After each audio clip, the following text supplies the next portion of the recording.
ஆன்மீக அன்பர்கள் அனைவருக்கும் அன்பான வணக்கம். நாம் நம்மளோட சேனலில் ஆன்மீகம் சம்மந்தமான பல வீடியோ பதிவுகள் தாங்க பார்த்துக்கிட்டே இருக்கோம். அந்த வகையில் நாம் இன்றைக்கி என்ன பதிவு பார்க்க போகிறோம் அப்படின்னா, இந்த பிப்ரவரி மாதத்தில் வரக்கூடிய தைப்பூசத்துக்கு பிறகு மிதுன ராசிக்காரங்களுக்கு எந்த மாதிரியான பலன்கள் எல்லாம் கிடைக்க போகுதுன்னு தாங்க. இது கூடவே தைப்பூச திருவிழா பற்றியும் அன்றைக்கி நாம் எந்த மாதிரியான விரதம் வழிபாட்டு முறையெல்லாம் செய்யலாம் அப்படிங்கிறத பற்றியும் கொஞ்சம் தெரிஞ்சுக்கலாங்க. ஸோ வீடியோ ரொம்பவே இன்ட்ரெஸ்டாக இருக்க போகுது. ஸ்கிப் பண்ணாமல் முழுசாக பார்த்து பயன்பெறுங்க. இந்த மாதம் தைப்பூசம் நமக்கு பிப்ரவரி 11ஆம் தேதி அமைஞ்சிருக்குதுங்க. அதுவும் முருகனுக்கு உகந்த நாளாக செவ்வாய்க்கிழமையே நமக்கு அமைஞ்சிருக்குது. அன்னைக்கு பௌர்ணமியும் கூட தாங்க. எப்பயுமே பார்த்தீங்கன்னா இந்த தை மாதத்தில் வரக்கூடிய பூச நட்சத்திரம் அன்னைக்கு தாங்க தைப்பூசமானதை கொண்டாடப்படுவது வழக்கமாக இருக்குது. இது கூடவே பௌர்ணமியும் சேர்த்து தாங்க அமைஞ்சு வரும். அதனால் இந்த பௌர்ணமியும் பூச நாளும் சேர்ற நாளான இந்த தைப்பூசம் அன்னைக்கு நாம் முருகனை வழிபாடு செய்கிறது மூலியமா நமக்கு எல்லா விதமான பலன்களும் கிடைக்கும் அப்படிங்கிறது தாங்க நம்பிக்கையாக இருக்குது. அந்த வகையில் பார்த்தீங்கன்னா இந்த மாதம் பூச நட்சத்திரம் நமக்கு பிப்ரவரி 10ஆம் தேதி நைட்டு 7:13 இருந்து ஆரம்பித்து அடுத்த நாள் பிப்ரவரி 11ஆம் தேதி 7:31 வரைக்குமே இந்த தைப்பூச நட்சத்திரமானது நமக்கு அமைஞ்சிருக்குதுங்க. இந்த நாளில் மக்கள் எல்லாருமே முருகனுக்காக விரதம் இருந்து அவங்களோட நிறைக்குறைகளை சொல்லி தாங்க வழிபடுவது வழக்கமாக வச்சுருக்காங்க. அந்த வகையில் பார்த்தீங்கன்னா இந்த தைப்பூச நாளில் எந்த மாதிரியான வழிபாட்டு முறைகள் விரதம்லாம் இருக்கலாம் அப்படின்னு தொடர்ந்து பார்க்கலாங்க. தை மாதத்தில் வரக்கூடிய மிக முக்கியமான நாளில் ஒன்று தாங்க இந்த தைப்பூசம். இது பலவிதமான பிரச்சனைகள் குறைகளை தீர்க்கக்கூடிய அற்புதமான நாள் அப்படின்னு நாம சொல்லலாங்க. அதனால தான் அதிகமானவங்க இந்த தைப்பூச விரதத்தை கடைபிடிக்கிறாங்க. இது தமிழ்நாட்டில் மட்டும் இல்லைங்க, உலகத்தில் இருக்கிற தமிழ் மக்கள் எங்கெல்லாம் இருக்கிறாங்களோ அங்கே எல்லா இடத்துலையுமே இந்த தைப்பூச திருவிழாவானதை கொண்டாடுறது வழக்கமாக இருக்குதுங்க. சிவனோட நெற்றிக்கண்ணில் இருந்து தோன்றிய முருக பெருமான் 6 கார்த்திகை பெண்களால் வளர்க்கப்பட்டதுங்க. அன்னை பார்வதி தேவி கட்டி அணைக்க ஒரே உருவமாய் தோன்றினார் முருகர். ஆண்டி கோலத்தில் பழனி மலை மீது நின்ற முருகனுக்கு அன்னை பார்வதி தேவி ஞானவேல் வழங்கியதும் இந்த தைப்பூச திருநாளில் தான் அப்படின்னு புராணங்களில் சொல்லப்படுதுங்க. அதனால தான் பார்த்தீங்கன்னா மற்ற முருகன் கோயிலில் விட 6 படை வீடுகளை காட்டிலுமே இந்த பழனியில் தைப்பூச விழா ரொம்பவே கோலாகலமாக விமர்சையாக கொண்டாடுறாங்க. இந்த பழனி மலையில் 10 நாட்கள் விழாவாக தாங்க இந்த தைப்பூசம் கொண்டாடப்படுது. மலையில் அடிவாரத்தில் இருக்கிற பெரியநாயகி அம்மன் கோவிலில் கொடியேற்றத்துடன் இந்த விழா நடத்தப்படுதுங்க. இந்த நாளில் முருகருக்கு பலவிதமான அபிஷேக அலங்காரங்கள் செய்யப்பட்டு ஒவ்வொரு வாகனத்தில் திருவீதி விழா கொண்டு வராங்க. இது மட்டும் இல்லாமல் தேரோட்டம் நடக்குதுங்க. கூடவே தெப்பத்தேர் விழாவும் வைக்கிறாங்க. வாய்ப்பு இருக்கிறவங்க முடிஞ்சவங்க எல்லாருமே பழனிக்கு போய் முருக பெருமானை தரிசனம் செஞ்சுட்டு வாங்க. இந்த நாளில் இவ்வளவு சிறப்புகள் வாய்ந்த இந்த தைப்பூச திருவிழா அன்னைக்கு வைத்தாங்க. எந்த மாதிரியான விரத முறையெல்லாம் நம்ம வீட்டில் இருக்கலாம் அப்படின்னு பார்த்தீங்கன்னா, அன்னைக்கு காலையிலே எழுந்திரிச்சு வீட்டில் விளக்கேற்றி வச்சு நம்ம வழிபாட்டை தொடங்கலாங்க.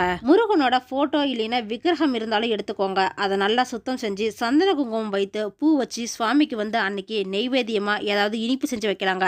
சர்க்கரை பொங்கல், பாயாசம் இது மாதிரி ஏதாவது செய்யலாம்.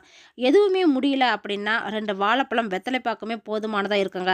அதை வச்சு நாம் வழிபாடு செய்யலாம். முடிஞ்சவங்க முருகனுக்கு 48 நாள் இல்லைன்னா 21 நாள் விரதம் இருந்து வழிபாடு செய்கிறத வழக்கமாக இருக்குதுங்க.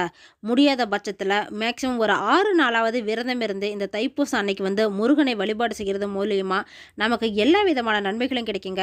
இந்த நாளில் நாம் வழிபாடு செய்கிறப்ப முருகனுக்கு கந்தசஷ்டி கவசம், கந்தர் அலங்காரம், கந்தர் அனுபூதி, கலிவெண்பா, திருமுருகாற்றுப்பறை, திருப்புகழ் இன்னும் பல பாடல்கள் மூலியமா முருகனை நாம வழிபாடு செய்யலாங்க. இது மட்டும் இல்லாம ஓம் சரவணபவ அப்படிங்கிற மந்திரம் ஒன்னே போதுங்க, நம்மளோட குறைகள் எல்லாமே தீர்ந்துடும். இது கூடவே அன்னைக்கு நாம வேல் வழிபாடு கூட செய்யலாங்க. ஏன்னா முருகன் அப்படின்னு சொன்னாலே வேல் தானே. முருகன் வேறு வேல் வேறு அப்படின்னு நாம பிரித்து சொல்லவே முடியாதுங்க. பல கோவிலில் பார்த்தீங்கன்னா முருகனோட விக்கிரகத்துக்கு பதிலாக வேலியே பிரதிஷ்டை செஞ்சு அதையே மூலஸ்தானமாக வச்சு கூட வழிபடுற வழக்கம் இருக்குதுங்க. இது தமிழ்நாட்டில் மட்டும் இல்லை, உலகத்தில் மற்ற எல்லா இடத்துலையுமே கூட இந்த வழிபாடு செய்கிறது வழக்கமாக தாங்க இருக்குது. அப்போ முருகனோட வழிபாட்டில் வேலுக்கு எவ்வளவு சிறப்பு இருக்குது அப்படின்னு நமக்கு எல்லாருக்குமே தெரியுங்க. வாழ்க்கையில் எல்லா வகையான வெற்றிகளுக்குமே நமக்கு தரக்கூடிய வழிபாடு தாங்க இந்த வேல் வழிபாடு. நாம் இதை வீட்டில் கூட பூஜை அறையில் வச்சு செய்யலாம். வேலை தினமும் வழிபாடு செய்யலாங்க. ஒரு சிலரால் தினமும் செய்ய முடியாத அவங்க எல்லாருமே செவ்வாய்க்கிழமை இல்லைன்னா ஞாயிற்றுக்கிழமையிலேயாவது அபிஷேகம் செஞ்சு வழிபாடு செய்கிறதா வழக்கமாக வச்சுக்கலாங்க. இது கூடவே வேலுக்கு உண்டான மந்திரத்தை பாராயணம் செஞ்சு நம்ம வழிபாடு செய்யலாங்க. இது வேல்மாறல், வேல் வகுப்பு இது எல்லாமே ரொம்பவே உகந்ததா இருக்குது. இது கூடவே இந்த தைப்பூசம் அன்னைக்கு நீங்க விரதம் இருக்கிறீங்க அப்படின்னா காலையில இருந்து சாப்பிடாம இருந்து மதியானம் இல்லைன்னா நைட்ல முருகனை நம்ம தரிசனம் செஞ்சுட்டு அதுக்கப்புறமா நம்ம விரதத்தை நிறைவு செஞ்சுக்கலாங்க. உங்களோட உடல்நிலையை பொறுத்த மாதிரி பால் பழம் கூட சாப்பிட்டுக்கலாம். எந்த ஒரு தவறும் பாதிப்புமே கிடையாதுங்க. கோவிலுக்கு போகக்கூடியவங்க அன்னைக்கு வந்து காவடி எடுத்து போகிறத வழக்கமாக வச்சுருக்காங்க. முருகனுக்கு வந்து 16 வகையான காவடிகள் இருக்கிறது தாங்க ரொம்பவே விசேஷமாக இருக்குது. அது என்னன்னு பார்த்தீங்கன்னா, பால் காவடி, பன்னீர் காவடி, புஷ்ப காவடி, சர்க்கரை காவடி, தீர்த்த காவடி, பறவை காவடி, மச்சை காவடி, மயில் காவடி, இப்படின்னு இன்னும் பல வகையான காவடிகள் இருக்குதுங்க. இதில் பார்த்தீங்கன்னா ஒவ்வொரு காவடிக்குமே ஒரு தனி சிறப்பு இருக்குதுங்க.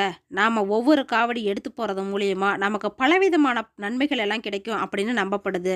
முருக பெருமானுக்கு உகந்த நாளாக தாங்க இந்த தைப்பூசம் அன்னைக்கு பாத யாத்திரையாக செல்லக்கூடிய வழக்கம் வந்து நிறைய பேருக்கு இருக்குதுங்க.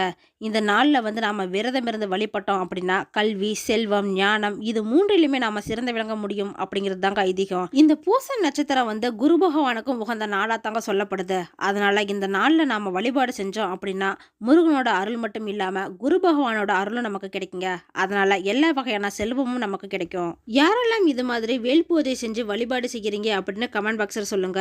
கூடவே முருகப்பெருமானை பிடிச்சவங்க எல்லாரும் ஒரு லைக்கும் பண்ணிடுங்க. இவ்வளவு சிறப்புகள் வாய்ந்த இந்த தைப்பூசத்துக்கு பிறகு மிதுன ராசிக்காரங்களுக்கு எந்த மாதிரியான பலன்கள் எல்லாம் கிடைக்க போகுதுன்னு இப்போ தொடர்ந்து பார்க்கலாங்க. அந்த வகையில பாத்தீங்கன்னா இந்த மிதுன ராசிக்காரங்களுக்கு ராசி அதிபதியா இருக்கக்கூடிய புதன் பகவான் வந்து 8ஆம் இடத்துல அமர்ந்து இந்த மாதத்தை வந்து துவக்கிறாருங்க. ராசியில் இருக்கக்கூடிய செவ்வாய் பகவானும் வக்கரமாக தான் இருக்கிறாரு. அதனால் பார்த்தீங்கன்னா இந்த மாதத்தில் வந்து தொழில் வியாபாரத்தை பொறுத்த வரைக்கும் நல்ல ஒரு முயற்சி செஞ்சீங்க அப்படின்னா வெற்றி கிடைக்குங்க உங்களுக்கு. தொழில் வியாபாரம் வந்து ரொம்பவே சிறப்பாக இருக்க போகுதுங்க. நீங்கள் தொழிலை வந்து விரிவாக்கம் செய்கிறீங்க, இல்லைன்னா வியாபாரம் வந்து நீங்கள் புதுசாக ஆரம்பிக்கிறீங்க அப்படின்னா எல்லாமே நீங்கள் செய்யலாங்க. எல்லாமே உங்களுக்கு வெற்றி தர மாதமாக தான் இது வந்து அமைஞ்சிருக்குது. இந்த மிதுன ராசியில் 8ஆம் இடத்துல புதன் இருக்கிறத வந்து தடையாக நினைக்காதீங்க. உங்களுக்கு வந்து இது ஒரு மடைமாற்றமாக தான் அமைய போகுது. அதே நேரத்தில் பார்த்தீங்கன்னா இந்த புதன் பகவான் வந்து பாகிஸ்தானத்தில் இருக்கிறதும் ரொம்பவே நல்ல பலன்களை தாங்க கொடுக்க போகுது உங்களுக்கு. ஆனால் ராசியில் ஏற்கனவே சனி பகவான் இருக்கிறாருங்க. அதனால ஆன்லைன் வியாபாரம் இல்லைன்னா வெளிநாட்டு தொடர்பான வியாபாரம் இது எல்லாமே வருமானம் வந்து உங்களுக்கு பெருக போகுதுங்க. நீங்கள் வந்து ஆன்லைனில் வியாபாரம் ஏதாவது பண்ணுறீங்க அப்படின்னா அதில் ஒரு நல்ல ஒரு முதலீடு ப்ராஃபிட்லாம் கிடைக்க போகுங்க உங்களுக்கு. இருந்தாலுமே கூட உங்ககிட்ட வர செய்தி எதுவுமே நீங்கள் நம்பாதீங்க. எதாக இருந்தாலும் ஒரு தடவைக்கு பல தடவை யோசித்து அதுக்கப்புறம் செய்கிறது தாங்க அந்த புத்திசாலித்தனமாக இருக்கும். ஆன்லைன் மோசடி, நம்பிக்கை மோசடியில் சிக்கக்கூடிய அமைப்பு கூட இருக்குது. இந்த பிப்ரவரி 4ஆம் தேதியிலிருந்து உருவாக போகுதுங்க உங்களுக்கு. அதனால் கொஞ்சம் எச்சரிக்கையாக இருக்கிறது நல்லது. ஏதாவது ஆன்லைனில் வியாபாரம் செய்கிறீங்க அப்படின்னா கேர்ஃபுல்லாக இருந்துக்கோங்க. இதுவே ஏற்றுமதி தொழில் செய்கிறவங்களா இருந்தீங்க அப்படின்னா பொருள் தரத்தில் வந்து நல்ல ஒரு முக்கியத்துவம் கொடுக்கறது உங்களுக்கு நல்லதுங்க. ஏன்னா நீங்கள் கொடுக்குற பொருளோட தரத்தை வச்சு தாங்க உங்களை வந்து மதிப்பீடு போடுறாங்க. புதன் பகவான் வந்து 10ஆம் இடத்துல உட்கார போகிறாருங்க 26ஆம் தேதியிலிருந்து. அதனால் அமோகமான காலமாக தான் உங்களுக்கு அமைய போகுது. இந்த மாதம் வந்து உங்களுக்கு சுக்கிரன் உச்சத்தில் இருக்கிறதுனால நல்ல பலன்கள் தாங்க கொடுக்க போகுது. வியாபாரத்தில் வந்து நல்ல ஒரு கொழுத்து லாபத்தை தான் நீங்கள் பார்க்க போகிறீங்க. அதனால் வியாபாரம் செய்கிறவங்களுக்கு நல்ல ஒரு பண வருமானம் இருக்குதுங்க. வேலையில் திடீர் பணவரவு உண்டாகிறதுக்கான வாய்ப்பு கூட இருக்குதுங்க. சம்பள உயர்வு கிடைக்கும். வேலையில் மாற்றத்தை நீங்கள் எதிர்பார்த்துட்டு இருக்கிறீங்க அப்படின்னா அது கிடைக்குங்க. இல்லைன்னா புதிய வேலைக்கு நீங்கள் முயற்சி செய்கிறீங்க அப்படின்னா அதுவும் உங்களுக்கு கிடைக்குங்க. ஹையர் ஆஃபீஸர்ஸ் கூட உங்கள் பேச்சு கேட்டு நடந்துக்கிற வகையில் தாங்க இருக்க போகுது. உங்களுக்கு நல்ல ஒரு சம்பள உயர்வுடன் கூடிய வேலை தான் கிடைக்க போகுது. அதனால் பார்த்தீங்கன்னா இந்த மாதம் வந்து பொருளாதார ரீதியாக நல்ல ஒரு உயர்வெல்லாம் கிடைக்க போகுதுங்க. குடும்பத்தில் வந்து அதிகமாக செலவு செய்கிறதுக்கான வாய்ப்பு இருக்குதுங்க. அதனால் குடும்பத்தை பொறுத்த வரைக்கும் மனைவி, மகள் இது மாதிரியான நிறைய செலவுகள் செய்கிறதுக்கான வாய்ப்பு இருக்குது. இது கூடவே மருத்துவ செலவுகள் வரதுக்கான வாய்ப்பு கூட இருக்குதுங்க. ஆனால் அது எல்லாத்தையும் நீங்கள் சுப செலவாக செஞ்சுக்கிறது நல்லது. செலவு அப்படிங்கிறது கண்டிப்பாக இருக்குதுங்க. அது வந்து நீங்கள் சுப செலவாக மாற்றிக்கிறது மூலமாக இது மாதிரியான கெட்ட செலவுகள் எதுவுமே வராமல் தடுத்துக்கலாம். ஏன்னா செவ்வாய் பகவான் வந்து ராசியில் வக்கரமாக இருக்கிறாருங்க. அதனால் மருத்துவ செலவு அப்படிங்கிறது கண்டிப்பாக இருக்கத்தான் போகுது. விரயம் ஆகுது அப்படின்னு நீங்கள் நினைக்காதீங்க. மனைவி மகளுக்கான ஆடை, அணிகலன் இதெல்லாம் வாங்கறதுக்கான வாய்ப்பு கூட இருக்குதுங்க. வீட்டுக்கு தேவையான பொருள் கூட வாங்கி ரொம்பவே சந்தோஷமாக தான் இருக்க போறீங்க. இந்த மிதுன ராசிக்காரங்க ரொம்பவே பாக்கியவான்கள் அப்படின்னு சொல்லக்கூடிய வகையில தாங்க இருப்பாங்க. அடுத்ததா ஸ்டூடெண்ட்டை பொறுத்த வரைக்கும் பார்த்தீங்கன்னா இந்த மாதத்தில் அடுத்த கட்ட கல்வியை நோக்கி தாங்க நீங்கள் போக போறீங்க. மல்டிநேஷனல் நிறுவனத்தில் இருந்து உங்களுக்கு வேலை கிடைக்கிறதுக்கான வாய்ப்பு கூட இருக்குதுங்க. அதுவும் அதிக சம்பளத்தில் தான் கிடைக்க போகுது. வெளிநாட்டு பல்கலைக்கழகத்தில் நீங்கள் படிக்கிற வாய்ப்பு கூட உண்டாகுங்க. அதனால ஒரு சிலருக்கு வெளிநாட்டுக்கு போவீங்க. கூட பிறந்த அக்கா, தம்பி, அண்ணன் கூட எல்லாம் பிரச்சனை வரதுக்கான வாய்ப்பு இருக்குதுங்க. இது கூடவே சொத்து பிரச்சனைகள்ல இருக்கிறவங்க வேல்மாறல் அப்படிங்கிற முருகனோட ஸ்லோகத்தை படிக்கிறது ரொம்பவே நல்லதுங்க. அதன் மூலியமா பாத்தீங்கன்னா பொருளாதார வளம் வந்து உங்களுக்கு நல்ல ஒரு நிலைமையில வச்சிருக்க முடியுங்க. நிறைய வெற்றிகள், அதிர்ஷ்டங்கள் எல்லாமே கிடைக்கும். இது மாதிரியான பலன்கள் தாங்க இந்த மாதம் தைப்பூசத்துக்கு பிறகு இந்த மிதுன ராசிக்காரங்களுக்கு அமைஞ்சிருக்குது. சின்ன சின்ன தடைகளை கூட நீங்க சரி செஞ்சு வெற்றி அடைகிறதுக்கு பரிகாரமா வரதராஜ பெருமாளை வழிபடுவது ரொம்பவே நல்ல பலன்களையும் கொடுக்குங்க. ஓகே ஃப்ரெண்ட்ஸ், இந்த வீடியோ பதிவு உங்களுக்கு பயனுள்ளதாக இருக்கும் அப்படின்னு நினைக்கிறேன். அடுத்தடுத்து நம்ம சேனலில் ஆன்மீகம் சம்மந்தமான பல வீடியோ பதிவுகள் தாங்க வரப்போகுது. ஸோ நம்ம சேனலை நீங்கள் இப்போ தான் ஃபஸ்ட் டைம் பார்க்குறீங்க அப்படின்னா சப்ஸ்கிரைப் பண்ணி வச்சுக்கோங்க. கூடவே பெல் ஐக்கனையும் கிளிக் பண்ணி வச்சுக்கோங்க. அப்போ தான் நாங்கள் போடுற வீடியோ பதிவு உங்களுக்கு உடனே கிடைக்கும்.